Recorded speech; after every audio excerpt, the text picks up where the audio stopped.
तो नमस्कार दोस्तों, इस वीडियो में हम बायोलॉजी के 27 क्वेश्चन देखने वाले हैं और हमारी कोशिश यही रहेगी कि हम कम से कम समय में ज़्यादा से ज़्यादा क्वेश्चन कर सकें ताकि हमारा समय व्यर्थ ना हो। तो बिना समय को व्यर्थ गवाए चलिए स्टार्ट करते हैं पहले क्वेश्चन से। क्वेश्चन है पहला हमारा कि वीनस के फूलों की डलिया के नाम से किसको जाना जाता है। इसके ऑप्शन है साइकोन या यूप्लेक्टिला। तो यूप्लेक्टिला या यूक्लिप्टस भी बोलते हैं इसको। तो इसको हम वीनस के फूलों की डलिया के नाम से भी जानते हैं। तो इसका सही उत्तर हो जाएगा यूप्लेक्टिला। इसके बाद अगला प्रश्न है हमारा, सांपों की विष ग्रंथियाँ किसके सदृश होती हैं। तो सांपों की विष ग्रंथियाँ हमसे पूछ रहा है और किसके जैसी होती हैं ये हमसे पूछ रहे हैं। तो इसके ऑप्शंस है कशेरुकियों की लार ग्रंथियों की तरह या मछलियों के वैद्युत अंग की तरह। तो जो सांपों की विश्व ग्रंथियाँ होती है वो एकदम कशेरुकियों के लार ग्रंथियाँ जो होती है उनकी तरह होती है। तो इसका सही उत्तर हो जाएगा कशेरुकियों की लार ग्रंथियों की तरह सांपों की विष ग्रंथियाँ होती है। इसके बाद अगला प्रश्न है हमारा, जापान में उपहार स्वरूप भेंट दिया जाता है, क्या दिया जाता है। तो फिरोनिमा जो है ये जापान में उपहार के स्वरूप भेंट दिया जाता है। तो इसका सही उत्तर हो जाएगा फिरोनिमा। इसके बाद अगला प्रश्न हमारा, सबसे विषैला सर्प है। सबसे विषैला सर्प पूछ रहा है हमसे। ऑप्शन है करेत और मुश सर्प। तो इसका सही उत्तर जो है वो हो जाएगा करेत, क्योंकि करेत जो है ये सबसे विषैला सर्प होता है। इसके बाद हमारा अगला प्रश्न है, मच्छर में मलेरिया परजीवी का जीवन चक्र किसने खोजा। तो मच्छर में जो मलेरिया होता है उसके परजीवी का जीवन चक्र है किसने खोजा था। इसके ऑप्शन है रोनाल्ड रोन्स या डार्विन ने। तो इसका सही उत्तर है डार्विन, क्योंकि डार्विन ने मच्छर में मलेरिया परजीवी का जीवन चक्र खोजा था। इसके बाद हमारा अगला प्रश्न है कि निम्न में से कौन सा एक विषैला सर्प नहीं है। हमसे पूछ रहा है विषैला सर्प नहीं है। इसके ऑप्शंस है वाइपर और पाइथन। तो जो पाइथन होता है ये एक विषैला सर्प नहीं होता है। तो इसका सही उत्तर हो जाएगा पाइथन।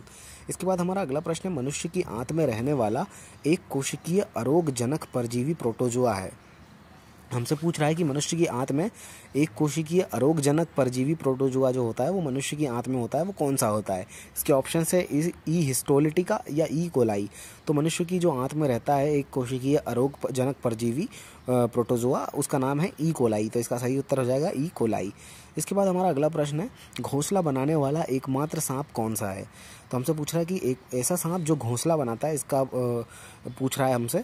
और ऑप्शंस है किंग कोबरा और सा स्केल्ड वाइपर। तो जो किंग कोबरा होता है वो घोंसला बना के रहता है। तो इसका सही उत्तर हो जाएगा किंग कोबरा। इसके बाद अगला प्रश्न है हमारा, पहला क्लोन पशु डॉली कौन सा पशु था। तो डॉली नाम का एक पशु था जिसका क्लोन बनाया गया था। तो ऐसा क्लोन पशु पहला कौन था। तो इसके ऑप्शंस मतलब वो कौन था। तो इसके ऑप्शन है खरगोश या भेड़। तो जो डॉली थी वो एक भेड़ थी। तो इसका सही उत्तर हो जाएगा भेड़। इसके बाद अगला प्रश्न है हमारा, काला अजर उत्पन्न करने वाला प्रोटोजोआ कौन सा है। तो काला अजर जो रोग होता है इसको उत्पन्न करने के लिए कौन सा प्रोटोजोआ जिम्मेदार होता है ये पूछ रहा है हमसे। और ऑप्शंस है लिशमेनिया और ट्रिपेनोसोमा। तो जो लिशमेनिया होता है उसके कारण काला अजर होता है। तो इसका सही उत्तर हो जाएगा लिशमेनिया प्रोटोजोआ। इसके बाद अगला प्रश्न है हमारा, अमीबा का प्रचलन अंग कौन सा है। तो अमीबा का प्रचलन अंग पूछ रहा है हमसे। और ऑप्शन है इसके सीलिया और कूटपाद। तो जो कूटपाद होता है ये अमीबा का प्रचलन अंग होता है। तो इसका सही उत्तर हो जाएगा कूटपाद। इसके बाद अगला प्रश्न है हमारा, चप्पल की आकृति का जंतु कौन सा होता है। तो चप्पल का शेप का जो जंतु होता है वो हमसे पूछ रहा है। ऑप्शन है अमीबा और पैरामीशियम। तो अमीबा जो होता है ये चप्पल की आकृति का होता है। तो इसका सही उत्तर हो जाएगा अमीबा। इसके बाद हमारा अगला प्रश्न है कि निम्न में से कौन भारतीय पक्षी विज्ञान विशेषज्ञ व्यक्ति था। तो भारतीय पक्षी विज्ञान विशेषज्ञ जो व्यक्ति था वो पूछ रहे हैं हमसे। और ऑप्शंस हैं डॉक्टर सलीम अली और डॉक्टर MS स्वामीनाथन। तो MS स्वामीनाथन जी नहीं थे, डॉक्टर सलीम अली जो थे ये भारतीय पक्षी विज्ञान के विशेषज्ञ थे। इसके बाद हमारा अगला प्रश्न है कि निम्न में से किसकी आकृति निश्चित नहीं होती है। हमसे पूछ रहा है कि इसकी आकृति निश्चित नहीं होती है। ऑप्शन है अमीबा और पैरामीशियम। तो जो अमीबा होता है उसकी आकृति निश्चित नहीं होती है। तो इसका सही उत्तर हो जाएगा अमीबा। इसके बाद अगला प्रश्न है हमारा, पृथ्वी पर विशालतम जीवित पक्षी कौन सा है। तो सबसे बड़ा जीवित पक्षी हमसे पूछ रहा है। ऑप्शन है शुतुरमुर्ग और साइबेरियन सारस। तो जो शुतुरमुर्ग होता है ये सबसे बड़ा जीवित पक्षी है धरती पे। तो इसका सही उत्तर हो जाएगा शुतुरमुर्ग। इसके बाद हमारा अगला प्रश्न है कि सबसे छोटा पक्षी कौन सा है। इसके ऑप्शन है कबूतर और गुंजन पक्षी। तो इसका सही उत्तर हो जाएगा गुंजन पक्षी, क्योंकि जो गुंजन पक्षी होता है ये सबसे छोटा पक्षी होता है। इसके बाद हमारा अगला प्रश्न है, निद्रा रोग फैलाती है। निद्रा रोग जो फैलाती है कौन फैलाती है। पहला है सीसी मक्खी और दूसरा दूसरा है खटमल। तो जो सीसी मक्खी होती है वो निद्रा रोग फैलाती है, तो इसका सही उत्तर हो जाएगा सीसी मक्खी। इसके बाद अगला प्रश्न है डायनासोर थे, तो डायनासोर कैसे थे ये पूछ रहा है हमसे। मेसेजोजोइक सरीसृप थे या मेसेजोइक पक्षी थे? तो मेसेजोजोइक जो सरीसृप थे या डायनासोर थे? तो डायनासोर थे वो सरीसृप थे, तो इसका सही उत्तर हो जाएगा मेसेजोजोइक सरीसृप। इसके बाद अगला प्रश्न है मलेरिया बुखार पैदा करने वाला प्रोटोजोआ है। तो मलेरिया बुखार किसके कारण हमारा होता है? प्रोटोजोआ के कारण होता है। और किसके कारण होता है ये पूछा है हमसे। तो ऑप्शंस हैं प्लाज्मोडियम और लिशमेनिया। तो प्लाज्मोडियम जो है इसके कारण हमारा मलेरिया होता है, तो इसका सही उत्तर हो जाएगा प्लाज्मोडियम प्रोटोजोआ के कारण मलेरिया होता है। इसके बाद अगला प्रश्न है मलेरिया बुखार पैदा करने वाला प्रोटोजोआ कौन सा है? तो ये क्वेश्चन रिपीट है। इसके बाद अगला प्रश्न है हमारा विषैली छिपकली कौन सी है? तो विषैली छिपकली पूछ रहा है हमसे। ऑप्शन है एसिस्ट्रोडान या फिर हीलोडर्मा।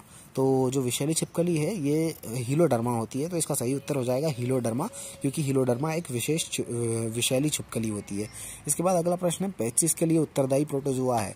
तो पैचिस के लिए कौन सा प्रोटोजोआ उत्तरदायी होता है ये पूछ रहा है हमसे। इसके ऑप्शन है एंटमीबा और ट्रिपेसोनोमा। तो इसका सही उत्तर हो जाएगा एंटमीबा, क्योंकि एंटमीबा जो है ये पैचिस के लिए उत्तरदायी होता है। इसके बाद अगला प्रश्न हमारा उड़न छिपकली है। तो उड़ने वाली छिपकली हमसे पूछ रहा है। ऑप्शंस है वेरेनस और ड्रैको। तो इसका सही उत्तर हो जाएगा ड्रैको, क्योंकि ड्रैको जो होती है ये उड़न छिपकली होती है। इसके बाद अगला प्रश्न हमारा मनुष्य के शरीर में एंटमीबा के लिए हिस्टोलिटिका कहाँ पाया जाता है? तो हिस्टोलिटिका कहाँ पे पाया जाता है एंटमीबा के लिए ये हमसे पूछ रहा है। इसके ऑप्शन है आंत और आमाशय। तो हिस्टोलिटिका जो है ये आंत में पाया जाता है, तो इसका सही उत्तर हो जाएगा आंत। इसके बाद अगला प्रश्न है हमारा पौधे और जंतुओं के बीच की योजक कड़ी के रूप में किसको जाना जाता है? तो पौधे और जंतुओं के बीच की जो योजक कड़ी है ये हमसे पूछ रहा है कौन होती है।